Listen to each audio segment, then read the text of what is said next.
Welcome to today's Explainer. Today we're looking at something that is just incredibly fun. We're diving into English grammar, sure, but we absolutely are not looking at the dry, dusty rules of sentence structure today. Oh no, we are looking at interjections. These are arguably the most expressive words in the entire English language. If you've ever wanted to inject some raw emotion, a little shock, or just pure joy directly into your writing, well, you're in exactly the right place. Okay, let's take a quick look at our agenda for today, which is going to act as our little mini-syllabus. First, we'll meet the interjection. Second, we'll cover Rule 1 for strong emotions. Third, Rule 2 for mild emotions. And finally, we will practice your skills. All right, Section 1. Meet the interjection, the absolute most expressive words in the English language. So, to truly understand these words, we need a solid foundation. An interjection is defined simply as words used to express strong feelings, sudden emotions, or surprise. And I want you to really think about that for a second. Most words in English, right, they exist to name things, describe things, or maybe show action. But interjections, they exist primarily to convey your raw feelings in a specific moment. Look, when you step on a Lego, you don't form a perfectly structured sentence describing the physics of your foot hitting the plastic, right? No, you let out a sudden burst of emotion. And that burst, that is an interjection. Now, this is where it gets really interesting. Notice the difference in how these words actually function. Normal words, like your nouns and verbs, they have a strict grammatical connection to the sentence. They need each other. A subject needs a verb. But interjections? They are the rebels of grammar. They completely break the rules just to stand alone and show how the speaker is feeling. They don't need a subject, they don't need a verb. They just exist completely independently, sort of floating outside the normal rules of sentence structure, acting entirely on their own to bring emotional flavor to your words. Let's actually look at some of these grammatical rebels in action. Wow. Ouch. Oops. Hey. Yay. Oh. Notice how sudden and sharp these words are? When you say wow, you're genuinely expressing a sudden rush of amazement. Ouch is immediate, physical pain. Oops is that sudden gut-drop realization of a mistake.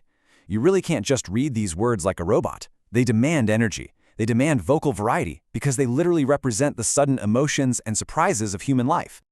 Moving on to Section 2. Rule 1. Strong emotions and the exclamation mark.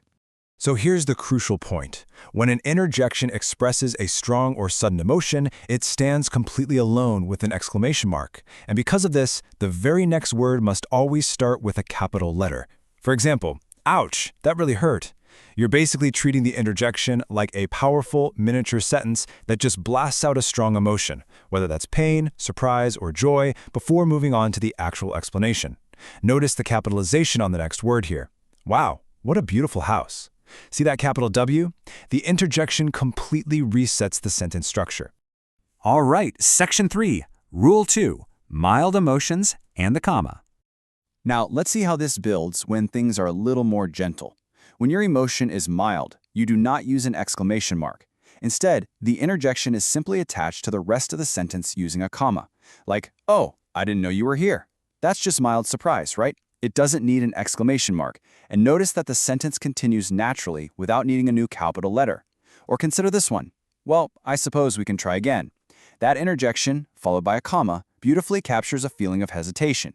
The comma creates this brief, natural pause, ensuring your reader feels the exact subtle tone you intend. It's a completely different vibe from our strong emotions, and it's all controlled by a simple comma. Okay, Section 4. Practice your skills. Let's add the correct interjection. It is time to test your knowledge. Let's try this one. Blank. I dropped my phone. Which word fits the sudden emotion of dropping a very expensive piece of electronics? Go ahead, shout it out. If you said oops, you are absolutely right.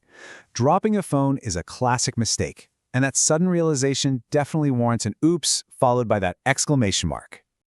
Next up, blank. The baby is sleeping. Okay, what kind of sudden feeling goes with someone sleeping? We want to convey a sudden, strong instruction for quiet, which means shh is the perfect fit here. And notice how the exclamation mark makes the shh urgent and entirely separate from the rest of the sentence. Moving right along to blank. I burned my finger. Imagine that scenario for a second. You touch a hot stove and immediately you feel a sharp, sudden sensation. What word escapes your lips? Obviously, the answer here has to be ouch. It perfectly expresses that sudden pain, acting as a complete emotional thought before you even begin to explain what just happened to your finger. And finally, wow! That fireworks display is amazing.